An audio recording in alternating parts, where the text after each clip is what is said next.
When it comes to cheating, it is unpopular to talk about why people do it. This is because suggesting that a person has a reason to do it makes people feel like the blame is shifting from the person who was cheated on to the other person. Well, as if it isn't bad enough to be cheated on by someone, try adding, oh, and by the way, it's your fault they did it, to the equation. Nevertheless, people do have reasons for doing what they do, so it benefits us to actually talk about it. While there are a variety of reasons why a person might cheat on their partner, for example, craving autonomy or desire for novelty or validation of one's worth or lack of emotional or sexual connection with one's partner or escaping responsibility or relationship dissatisfaction, there is one glaring primary reason why men cheat, and there is one glaring primary reason why women cheat. And guess what? The reason isn't the same. In today's video, I'm going to reveal to you the main reason women cheat.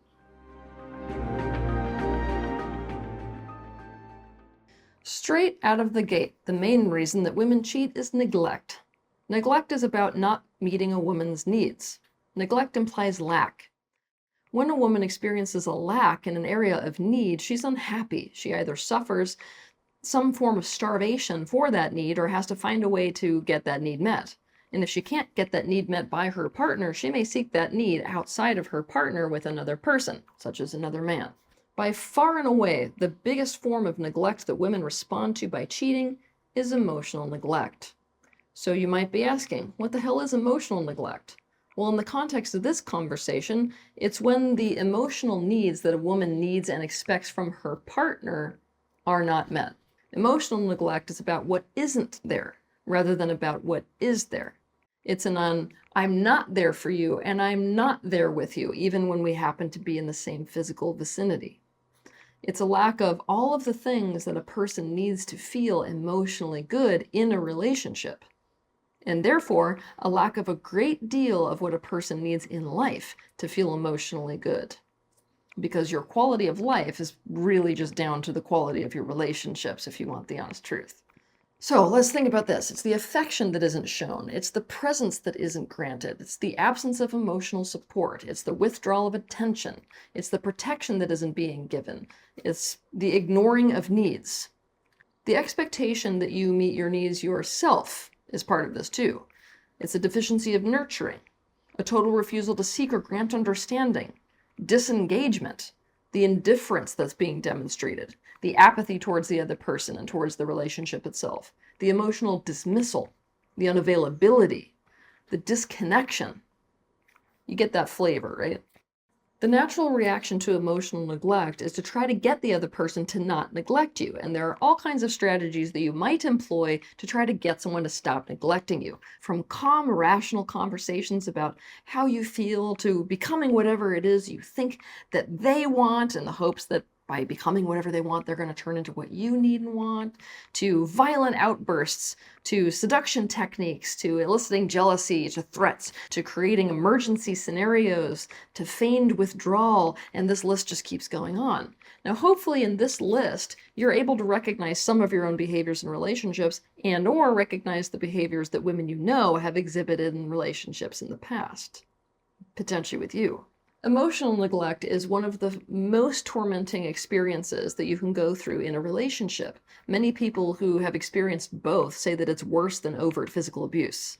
Sometimes emotional neglect is something that a person isn't choosing to do, not even on a subconscious level. Rather, it's a byproduct of circumstances.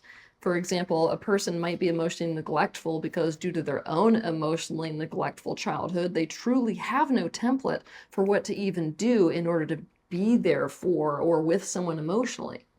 Or a person may have chosen a career or be in a life situation that quite literally prevents them from being present in a sufficient way, such as being incarcerated or working for the military or some other career that implies absence, or if someone has an illness. You get the picture. When this is the case, the emotional neglect is not willful. It still does the damage that emotional neglect does. But there's a little bit of a difference because there's kind of an inherent workability in the relationship because this neglect is not willful. Emotional neglect becomes willful when on a conscious or even more commonly subconscious level, a person does not want to be there for the other person and be there with the other person. Maybe they don't want to meet these emotional needs. And believe me, there are people for whom this is the case, that a person may want the benefits of having another person in their life, the benefits of being in a relationship, but not actually want the pressure of caring for and tending to their emotional needs and emotional well-being. They don't want to have the responsibility of doing the things that the other person needs in order to feel emotionally good in the relationship. And this willful neglect is inherently unworkable because the neglect is actually serving the person in some way, serving the person who is doing the neglecting.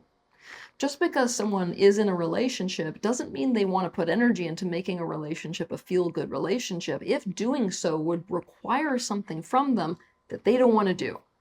A great many people have needs that can only be met in the context of a relationship, so they enter into one, but they don't want the pressure of being responsible for how the other person feels in that relationship. They just want the other person to magically feel good, most especially feel good about them, no matter what they do or do not do. To understand willful neglect, it would greatly benefit you to watch my video that is all about this subject. It's titled Breaking Free from Willful Emotional Neglect in a Relationship. When a woman is being neglected by a partner, the deprivation and the reality that her very real needs are not being met start to corrode her well-being. This pattern creates a state of desperation. What she's going to do usually is she's going to fight to try to get her partner to meet these needs. Of course, the partner usually experiences this as criticism. But if her partner is not responsive, she's going to reach this point where she has to acknowledge and accept that this neglect is not going away. She is neglected. And in turn, she's going to have to give up on trying to get her partner not to neglect her, because trying actually causes her to sink deeper into both lack and starvation. And so she decides that she must either willingly starve or get her needs met elsewhere. If she has to get her needs met elsewhere because her partner is not meeting them, she's not experiencing containment. And containment is the number one need that women have when they're in a relationship, especially with men. So she's going to seek a new container, so to speak. If neglecting a woman is not willful, if it simply comes from not knowing what a woman needs and how to meet them, things can change for the better. All you need to do is to learn what needs she feels a lack of and then bring more of that thing she is lacking to her. You need to essentially be a true allied partner in her needs being met. But if the neglect is willful, it's game over, right? Here's where I'm going to challenge you a little bit. No person ever relates to themselves as being neglectful.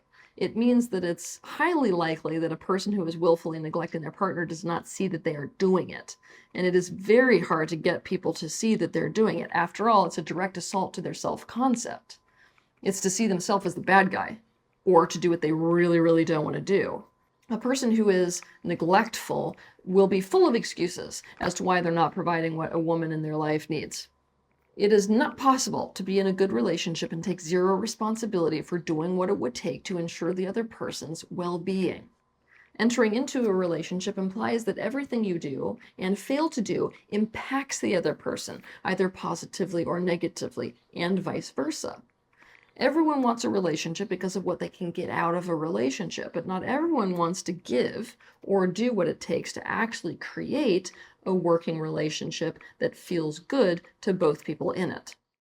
Unless you get into a conscious relationship with someone where you both agree upon them not meeting specific needs of yours, and therefore you don't expect it because you agree to getting those needs met elsewhere, a good relationship requires true positive ownership, the opposite of neglect.